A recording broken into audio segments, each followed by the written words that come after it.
하나님의 말씀입니다. 경청하십시오.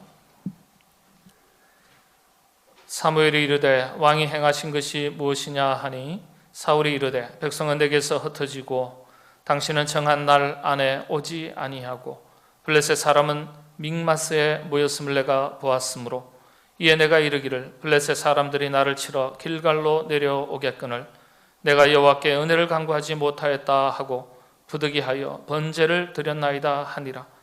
사무엘이 사울에게 이르되 왕이 망령되이 행하였도다. 왕이 왕의 하나님 여호와께서 왕에게 내리신 명령을 지키지 아니하였도다.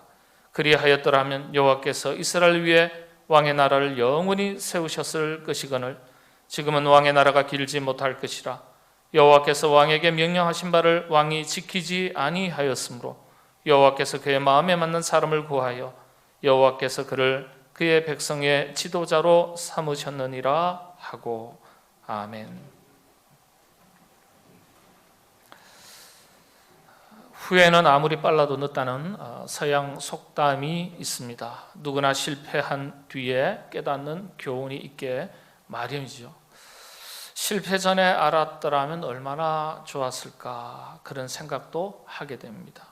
그래도 깨닫는 바가 있다면 다행스러운 일입니다. 그런데 깨달아도 고치지 못한다면 무슨 소용이 있겠습니까? 참 안타까운 일이죠.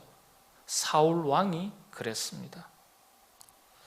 사울 왕은요, 치명적인 실수를 하게 됩니다. 이 실수로 인해서 하나님께서 사울 왕을 버리시기로 결정하셨습니다. 이 실수 앞에 사울 왕은요, 자신이 범죄했다, 하나님의 말씀을 어겼다, 그렇게 고백합니다. 사울 왕은 자신의 실수가 무엇인지 정확하게 깨달았습니다. 문제는요, 그가 고치지 못했다는 점이에요. 그리고 너무 늦었다는 점이에요. 너무 늦었다는 것은요, 이와 같은 실수가 이미 이전부터 반복되어 왔다는 거예요. 그래서 너무 늦은 겁니다. 마침내 하나님은 사울 왕을 버리셨습니다. 안타깝게도 사울 왕은 이스라엘 역사에 실패한 왕으로 기록됩니다. 자, 그렇다면 사울 왕의 치명적인 실수가 도대체 무엇일까? 그리고 그 실수가 가지고 있는 의미가 무엇일까? 오늘 본문을 통해서 영적인 교훈을 살펴보도록 하겠습니다. 오늘 본문은 하나님께서 사울 왕을 버리시기로 결정하신 결정적인 이유, 실수가 기록되어 있습니다. 먼저 이해를 돕기 위해서 역사적인 배경, 당시 상황을 잠시 살펴보겠습니다. 사울 왕은요, 나이 40에 왕위에 올랐습니다. 이 당시에 그런데 이스라엘은 블레셋 족속으로부터 끊임없는 위협과 침략을 당해오고 있었습니다. 때때로 보면은 블레셋 족속에게 거의 복속되기도 하고 식민지나 다름없는 시절도 있었습니다. 이런 상황 때문에 이스라엘 백성들이요, 하나님께 늘 간청한 거예요. 하나님, 저희에게도 왕을 주십시오. 그렇게 간청했습니다. 왜냐하면 왕을 세우고 나라를 세우고 힘을 키우면 블레셋이 이방 족속이 이스라엘 백성들을 우습게 보지 않을 것이라고 그렇게 생각한 거예요. 함부로 괴롭히지 못할 것이라고 그렇게 생각을 했습니다. 여러분, 그렇지 않습니까? 우리 사람들이요, 사람이 시련과 역경이 반복적으로 닥치면요, 대단히 현실적인 선택을 하게 됩니다. 다급하기 때문에 멀리 내다보지 못하고 당장 눈앞의 위기를 모면하기 위해서 근시안적인 결정을 할 때가 있습니다. 영적인 기준보다 현실적인 기준에 따르기가 참 쉽습니다. 우리 그리스도인들조차도. 이스라엘은 그런 선택을 한 거예요. 우리가 기억해야 될 것은요, 우리가 아무리 현실이 어렵고 힘들어도 영적인 질서와 기준을 먼저 선택하고 따라야 하죠. 그래야 하나님께서 우리를 도우시니까. 이 점에서 이스라엘 백성들이 잘못 선택한 것입니다. 신정 정치가 아닌 왕정 정치를 선택한 것입니다. 이런 상황 속에서 세워진 사울 왕도 마찬가지였습니다. 왕이 된 지 2년 만에 얼마나 괴롭히든지 2년 만에 드디어 견디지 못하고 블레셋을 치기로 결심합니다. 휘하에 있던 친위대 3,000명 중에 2,000명은 자신을 따르게 하고 나머지 1,000명은 아들 요나단에게 줘서 블레셋을 치도록 했습니다. 그런데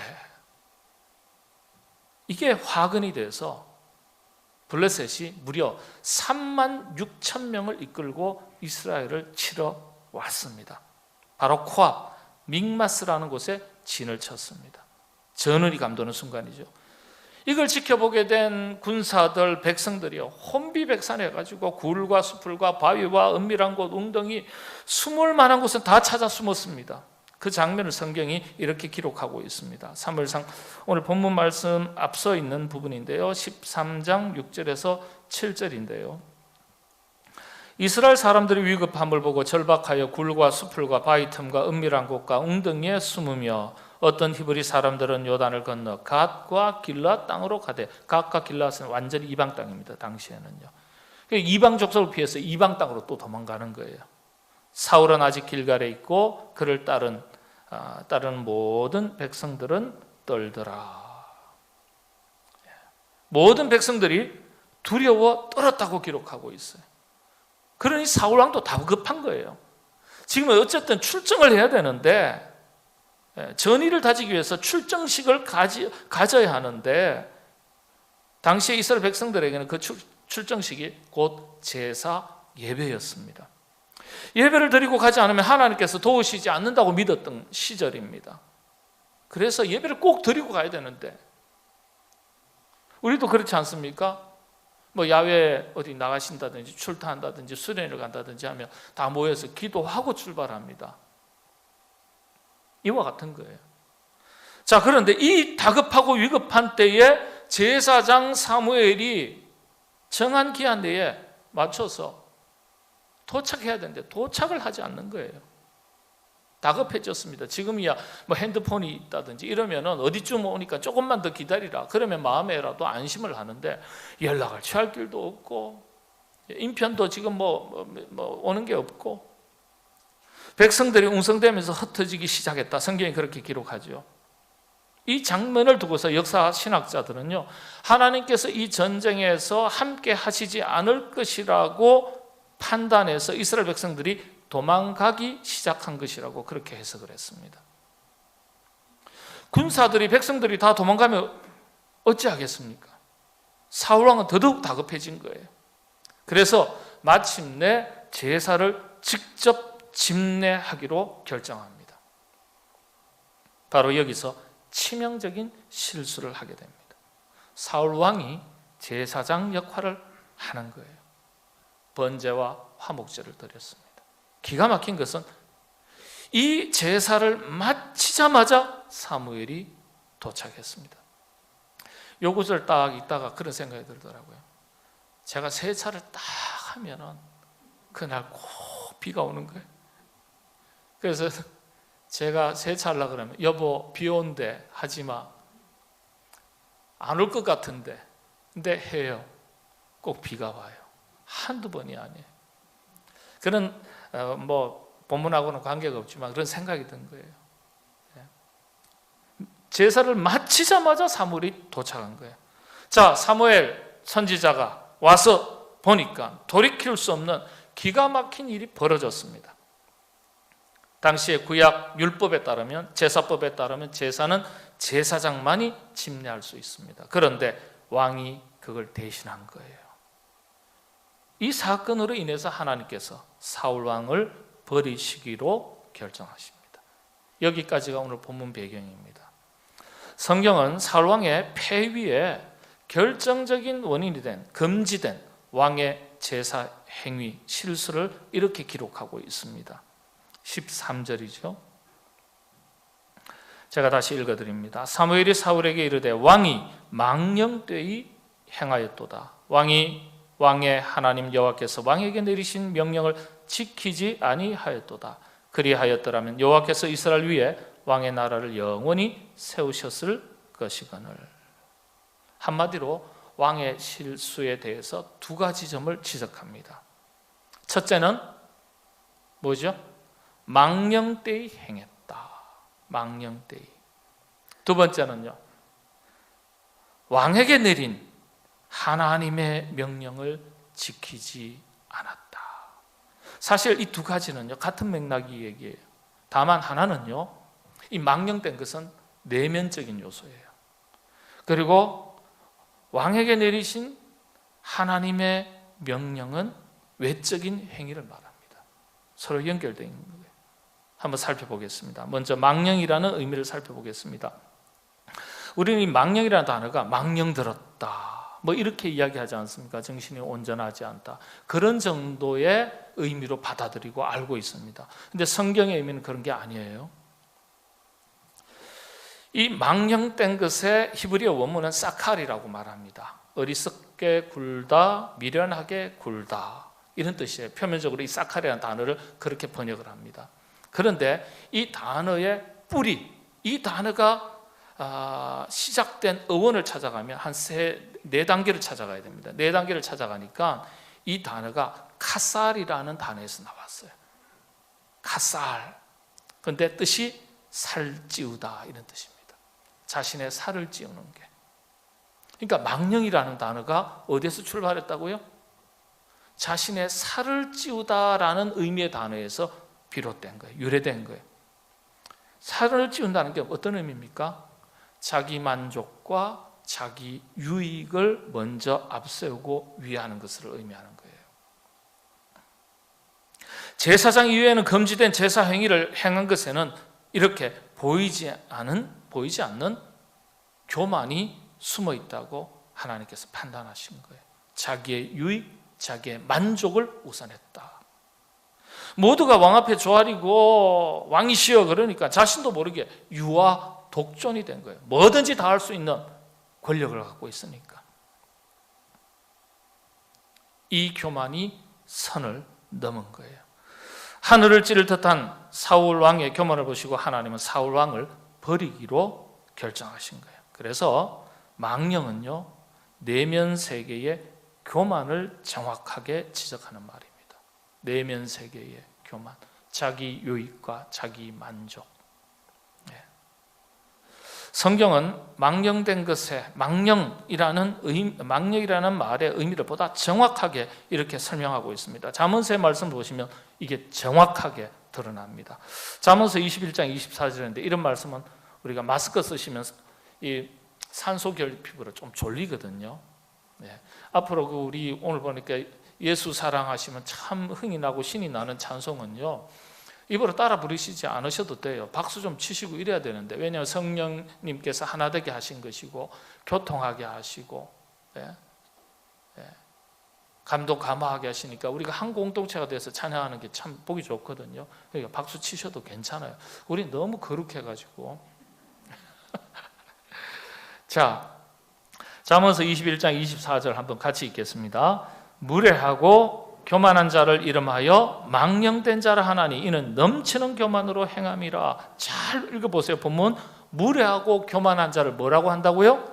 망령된 자라고. 성경이 말하는 망령의 정확한 의미입니다. 그런데 이 망령된 자는 뭐가 있다고요? 넘치는 교만으로 행한다.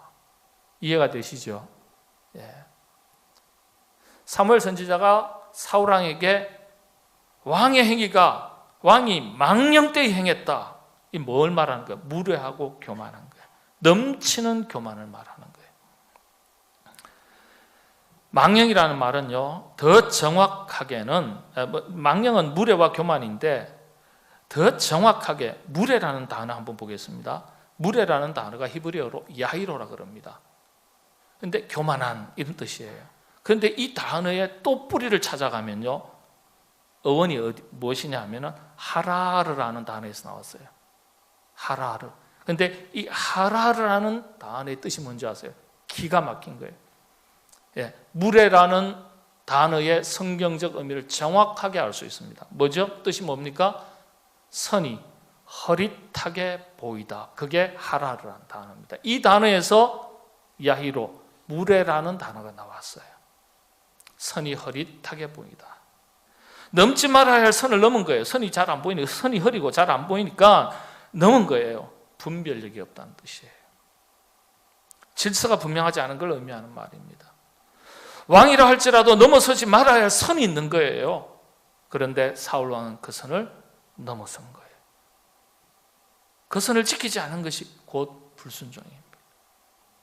자, 무례와 교만, 망령의 정확한 의미를 무례와 교만이라고 잠언서가 설명하는데, 그러면 교만에 대해서 한번 살펴보겠습니다. 교만은 히브리어로 게하라 그래요. 그런데 원문의 뜻은 올라가다라는 뜻입니다. 올라가다. 어디까지 올라갔을까요? 하나님 자리까지 올라간 거예요. 하나님 자리까지.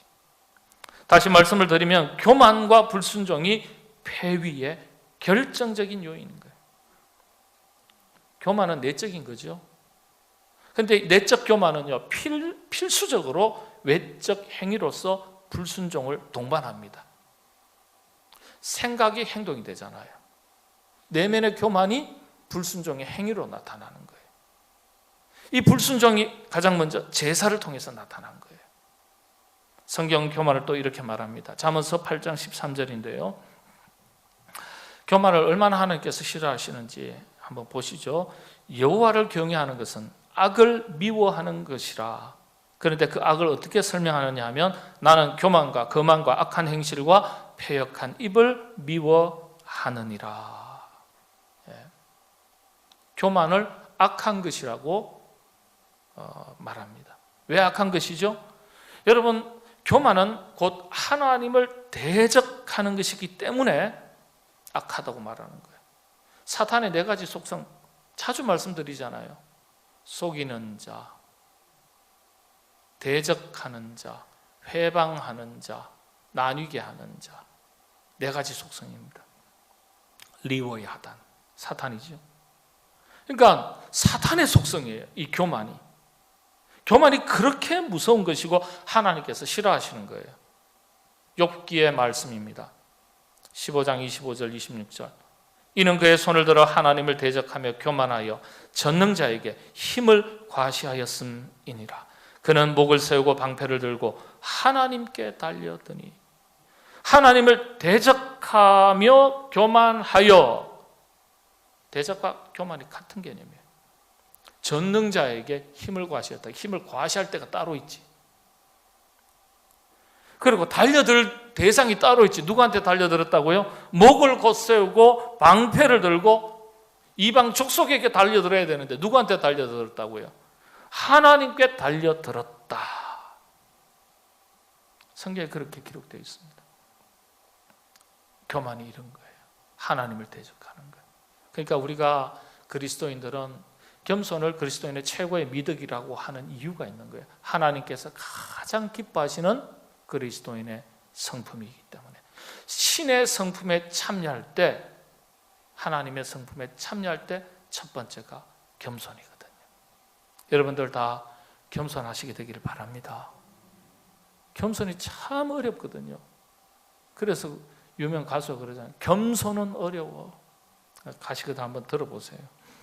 자, 두 번째, 사무엘 선지자가 사울 왕의 문제를, 실수를 지적할 때 망령되이 행했다. 그리고 하나님께서 명령하신 것을 지키지 않았다 그랬잖아요. 자, 두 번째, 하나님의 명령을 지키지 않았다. 이게 무슨 뜻일까요? 하나님의 명령이 뭘까요?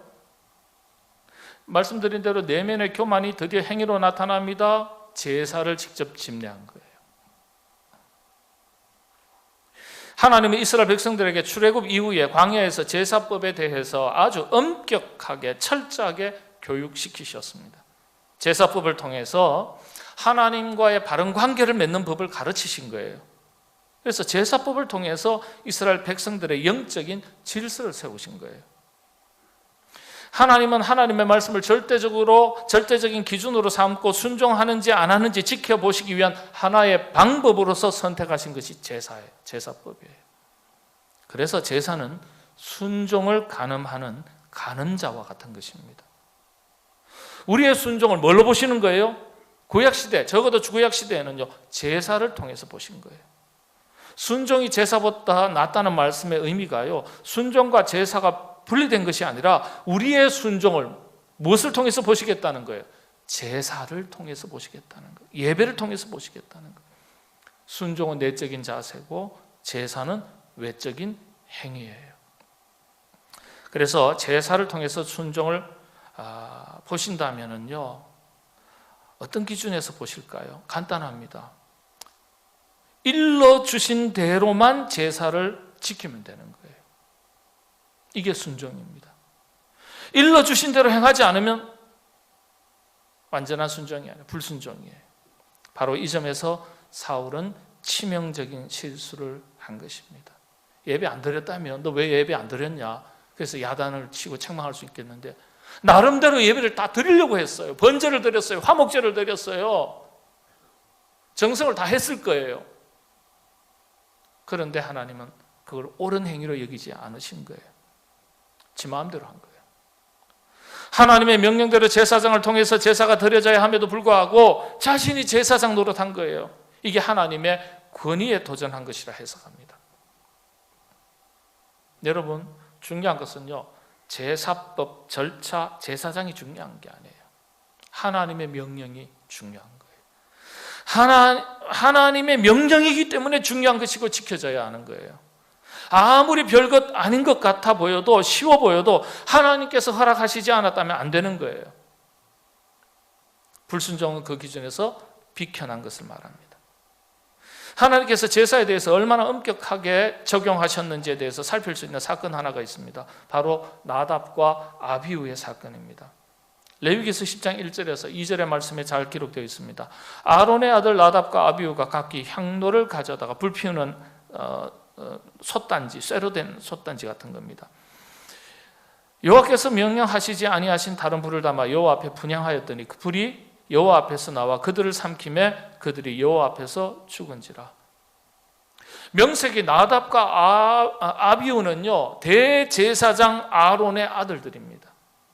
그런데 제사 드릴 때 향로에 불 피운 것 하나라도요, 가스불로 피우든지 성냥불로 피우든지 불을 피워서 정성껏 제사 드리면 되잖아요. 우린 그렇게 생각해요. 아니에요. 하나님께서 허락하시지 않는 방법으로 불을 피울 수가 없는 거예요. 향로의 불 하나라도 하나님께서 명하신 대로 지키지 않았을 때 하나님께서 철저하게 벌하셨어요. 그래서 적사했어요.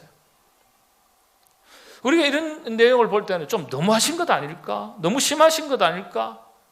나름대로 자기 상황에 맞게 어쨌든 간에 하나님을 섬기려고 제사 드렸는데, 예배 드리려고 노력했는데 하나님 이런 식이 나오시면 곤란하지. 그런 생각 안 드시겠어요? 제사를 통해 순종을 점검하시던 하나님의 기준이 얼마나 엄격하신가를 너무나도 분명하게 찾아볼 수 있는 사건이에요. 바로 이 사건이. 이런 관점에서 볼 때 사울왕은요, 하나님의 말씀에서 아주 비켜났습니다.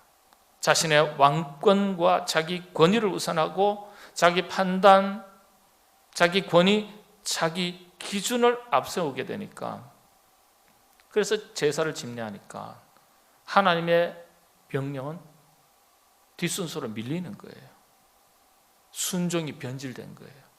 순종이 변질되니까 제사도 마음대로 바꾸는 제사 변질이라는 치명적인 실수, 죄를 범하게 된 겁니다.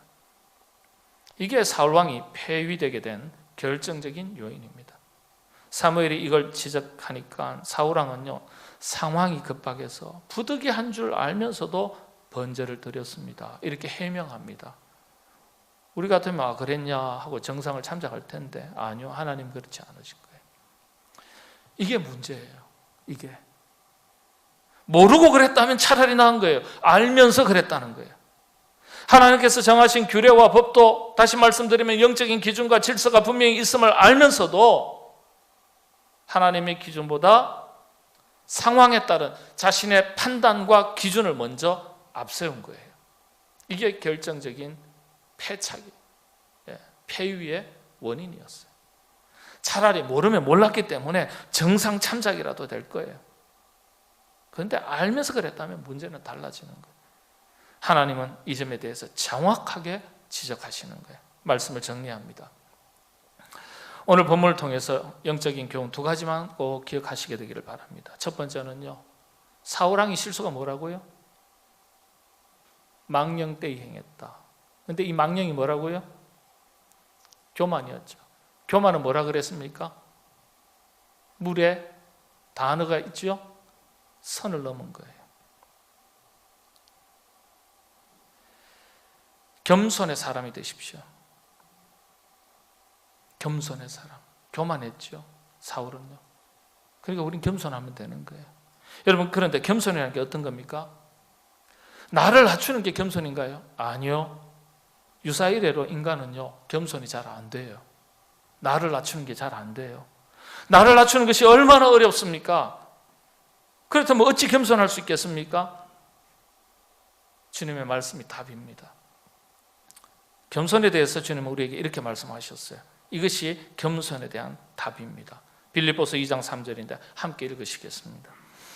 아무 일에든지 다툼이나 허영으로 하지 말고 오직 겸손한 마음으로 각각 자기보다 남을 낮게 여기고. 자기를 낮추라고 말씀하신 게 아니에요. 남을 나보다 낮게 여기라 이렇게 말씀하세요. 그래서 남을 나보다 낮게 여기면 되는 거예요. 겸손은요, 남을 낮게 여기는 거예요. 그래서 여러분 주변에 한번 둘러보시기 바랍니다. 남이 나보다 더 낮게 보이면 괜찮은 거예요. 남이 나보다 더 좋게 보여야 돼요. 얼굴도 나보다 더 잘생긴 것처럼 보여야 되고요. 능력도 나보다 더 있다고 여겨져야 되고요. 옷 하나 입어도 나보다 더 멋있다고 그렇게 좋게 보여야 됩니다. 옆에 한번 보시죠. 그렇게 보이시나요? 아이고, 머리하고는. 예. 아이고, 옷 입는 거 하고는, 야, 옷 하나 걸쳐도 참 멋있다. 예. 웃어도 참 해맑게 잘 웃는다. 예. 여러분, 그게 나보다 남을 더 낮게 보는 기준이에요. 나를 낮추는 것이 힘들면 남을 높이기라도 해야 돼요. 그러면 그게 겸손이 됩니다. 칭찬이 바로 그런 거죠. 그리스도인들은 칭찬에 인색하면 안 되는 거예요. 남을 높이는 거니까. 여러분, 교회 일도 그렇습니다. 아까 말씀드렸는데 선이라는 게 있었죠. 그렇죠? 분별력이 있어야 돼요. 하나님께서 허락하신 것, 허락하신 만큼만 하는 게 하나님의 뜻이에요. 하나님이 허용하신 것만 해야지 나 하고 싶은 대로 하면 안 되는 거예요. 내 욕심, 내 생각, 내 판단이 앞서지 않아야 돼요. 하나님께서 허락하신 만큼만 하는 게 하나님의 뜻이에요. 아, 그러면 할 만큼만 해야지. 또 이렇게 생각하시면 곤란해요. 분별력 있게 하라는 뜻이잖아요. 최선을 다하되 분별력 있게 내 할 일인지 그분이 할 일인지. 그렇지 않습니까? 그게 흐려지면 망령이에요. 두 번째가 온전한 예배자가 되라. 사울왕은요, 겸손에도 실패했지만은 예배에도 실패했어요. 여러분, 예배를 소중히 여기시게 되기를 바랍니다. 왜 예배가 소중합니까? 바로 하나님께서는 가장 먼저 우리의 순종을 예배를 통해서 지켜보신다는 점이에요. 이게 구약의 제사가 가지는 핵심 가치예요. 그래서 오늘 우리의 예배가 그렇게 중요합니다. 예배가 흔들리는 것은요, 곧 순종이 흔들리는 거예요. 물론 예배는 두 가지입니다. 성전 제사와 산 제사. 성전에서 드리는 예배와 말씀대로 살아가는 삶, 그 자체가 산 제사인데 그렇게 두 가지로 나뉘어요. 주님께서 말씀하신 산 제사가 그런 의미예요. 산 제물. 근데 둘 다 중요합니다. 구약과 신약이 하나로 합쳐져서 율법이 완성되는 거니까. 오늘 우리 시대가 어떤 시대입니까? 예배가 흔들리는 시대입니다. 코로나19 상황 속에서 여러분들, 교회와 많은 목회자들이 고민합니다. 예배 방식에 대해서 고민합니다. 그런데 곰곰이 생각해 보니까요, 방식이 문제가 아니더라고요. 교회는, 우리 그리스도인들은 존재 방식에 대해서 고민해야 돼요. 존재 방식에 대해서. 교회 존재 방식에 대해서 하나님은 우리에게 이렇게 가르쳐주고 계십니다. 요한복음서 4장 20절에서 21절, 23절인데 제가 봉독해 드리겠습니다. 예배에 대해서인데요, 우리 조상들은 이 산에서 예배하였는데 당신들의 말은 예배할 곳이 예루살렘에 있다 하더이다. 예수께서 이르시되 여자여 내 말을 믿어라. 이 산에서도 말고 예루살렘에서도 말고 너희가 아버지께 예배할 때가 이르니라. 아버지께 참되게 예배하는 자들은 영과 진리로 예배할 때가 오나니. 수가성 우물가에 한 많은 여인이 자신의 얼룩진 삶이 정결하게 바뀔 수 있는 구별된 예배, 제도적 교회, 성전, 제사, 이런 제사를 드릴 수 있는 곳이 어디냐? 이 산입니까? 저 산입니까? 예루살렘입니까? 아니면 저 산입니까? 사람들이 드리는 저 산입니까? 이 산입니까? 때와 장소를 물어요. 그런데 이 여인에게 예수님께서는요, 영과 진리로 예배 드릴 때가 온다고 그렇게 말씀하세요. 말씀드린 대로 수가성 여인은 제도적 예배, 장소, 형식, 절차에 따르는 외형적인 거룩한 예배에 대해서 물었습니다. 그런데 예수님의 대답은 달라요. 영과 진리로 드리는 예배에 대해서 말씀하셨어요. 이게 무슨 의미일까요? 로마서에 기록된 말씀이 정확한 답이에요. 우리가 오늘날 이 시대의 그리스도인들 드리는 모든 예배에 대한 본질을 담고 있는 말씀입니다. 로마서 12장 1절 2절, 이 말씀을 우리가 같이 읽어야 됩니다. 시작합니다. 그러므로 형제들아, 내가 하나님의 모든 자비하심으로 너희를 권하노니 너희 몸을 하나님이 기뻐하시는 거룩한 산 제물로 드리라. 이는 너희가 드릴 영적 예배니라. 너희는 이 세대를 본받지 말고 오직 마음을 새롭게 함으로 변화를 받아 하나님의 선하시고 기뻐하시고 온전하신 뜻이 무엇인지 분별하도록 하라. 아멘. 이게요, 우리가 드릴 온전한 예배에 대한 성경의 핵심입니다. 하나님의 온전하신 뜻이 뭘까요? 온전하신 뜻이 뭘까요? 우리 몸을 거룩한 산 제물로 드리는데 하나님께서 선하시고 기뻐하시고 온전하신 뜻을 분별해서 실천하는 게 산 제물이에요. 온전하신 뜻에 대해서 성경이 이렇게 가르쳐주고 있습니다. 마가복음서 12장 29절에서 31절 마지막 말씀입니다. 예수께서 대답하시되 첫째는 이것이니 이스라엘아 들으라. 주 곧 우리 하나님은 유일한 주시니라. 내 마음을 다하고 목숨을 다하고 뜻을 다하고 힘을 다하여 주 너희 하나님을 사랑하라 하신 것이요. 둘째는 이것이니 내 이웃을 내 자신과 같이 사랑하라 하신 것이라. 이보다 더 큰 계명이 없느니라. 뭐죠? 사랑하는 거예요. 사랑하는 거. 이게 그리스도인의 존재 방식이에요. 교회 존재 방식이에요. 주님께서 말씀하신 산 제사의 의미입니다. 하나님을 사랑하라, 이웃을 사랑하라. 율법의 완성이다. 여러분, 그래서 겸손하시기를 바라는데, 겸손은요, 타인을 사랑하는, 이웃을 사랑하는 또 다른 방식이에요. 예배의 본질이 뭡니까? 방식, 형식, 절차? 아니에요. 예배의 본질은 하나님을 사랑하는 거예요. 방식이 아니에요. 하나님을 사랑하면 성전 예배나 삶의 현장의 예배나 삶의 예배나 별 문제가 없어요. 걸림돌이 없어요. 언제나 우리는 그래서 본질에 충실하면 되는 거예요. 다시 말씀을 드립니다. 예배는 절차, 형식, 예전이 아니에요. 중요하지 않다는 게 아니에요. 삶으로 드리는 예배, 곧 산 제사는요, 이 형식과 절차, 예전 안에 있는 정신을 실천하는 것을 말하는 거예요. 실천하는 삶을 의미하는 거예요. 그래서 우리가 이 눈에 보이는 성전 예배 가운데 모이는 것은 산 제사를 드리기 위해서 모이는 것이고, 그 핵심이 바로 온전하신 하나님의 뜻, 예수님의 정신을 따라서 살기 위해서 모이는 겁니다. 그게 바로 하나님을 사랑하고 이웃을 사랑하는 거예요. 이게 곧 하나님이 받으시는 영과 진리로 드리는 예배입니다.